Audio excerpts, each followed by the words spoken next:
எல்லாருமே விரும்பி சாப்பிடக்கூடிய மாதிரி ஒரு சூப்பரான கொத்தமல்லி சட்னி எப்படி செய்யலான்னு இந்த வீடியோவில் நாம் பார்க்க போகிறோம். இட்லி தோசையோடு வச்சு சாப்பிட்றதுக்கு ரொம்பவே சூப்பராக இருக்கும். Hi friends, welcome to 90s Jana channel.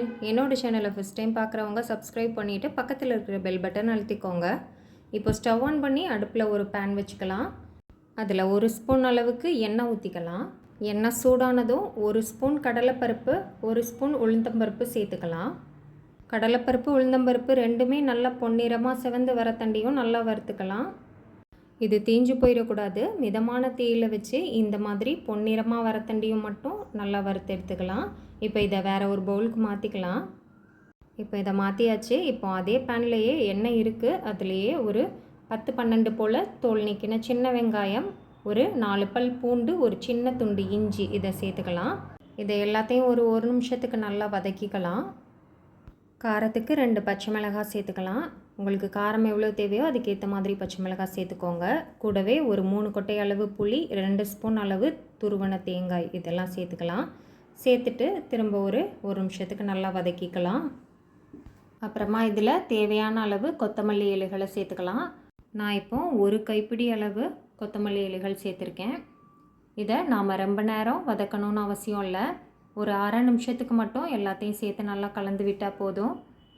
First மல்லி இலை சேர்க்கும்போது பார்த்திங்கன்னா நிறைய இருக்கிற மாதிரி இருந்தது. ஒரு அரை நிமிஷம் மட்டும் அந்த சூட்லேயே மிக்ஸ் பண்ணதுக்கப்புறமா பாருங்கள் நல்லா சுருங்கி வந்துருச்சு.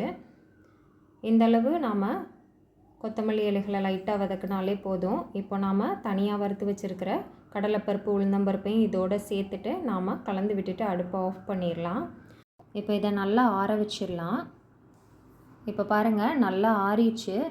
இந்த மாதிரி நல்லா ஆறினதுக்கப்புறமா ஒரு மிக்ஸி ஜாரில் சேர்த்துக்கலாம். இப்போ சட்னிக்கு தேவையான அளவு உப்பு சேர்த்துடலாம். நான் இப்போ ஒரு 1/4 ஸ்பூனுக்கு கொஞ்சம் அதிகமாக கல் உப்பு சேர்த்துருக்கேன். இப்போ நாம் இதை எல்லாத்தையும் வதக்கின பேன்லேயே ஒரு அரை டம்ளர் அளவு தண்ணி சேர்த்து அதை அலசிட்டு இதில் சேர்த்துக்கலாம். இப்போ இதை நல்லா அரைச்சி எடுத்துகிட்டு வந்துடலாம். பாருங்கள் இந்த மாதிரி நல்லா அரைச்சி எடுத்துகிட்டு வந்தாச்சு. இதை வேறு ஒரு பவுலுக்கு மாற்றிக்கலாம். மிக்ஸி ஜார் அலசி கொஞ்சமாக தண்ணி கூடவே சேர்த்துக்கலாம்.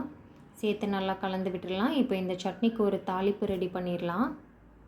அதுக்கு ஸ்டவ் ஆன் பண்ணி அடுப்பில் ஒரு பேன் வச்சு 1 ஸ்பூன் அளவுக்கு எண்ணெய் ஊற்றிக்கலாம். எண்ணெய் சூடானதும் ஒரு அரை ஸ்பூன் போல் கடுகு, அரை ஸ்பூன் போல் உளுந்தம்பருப்பு சேர்த்துக்கலாம். கடுகு நல்லா பொரிஞ்சதுக்கப்புறமா இதில் 2 கொத்து கருவேப்பிலை, 1 காஞ்ச மிளகாய் சேர்த்துக்கலாம். சேர்த்துட்டு கொஞ்சமாக பெருங்காயத்தூள் சேர்த்து நல்லா கலந்து விட்டுட்டு அடுப்பை ஆஃப் பண்ணிடலாம். இப்போ இந்த தாளிப்பை எடுத்துகிட்டு போய் சட்னியில் சேர்த்துடலாம்.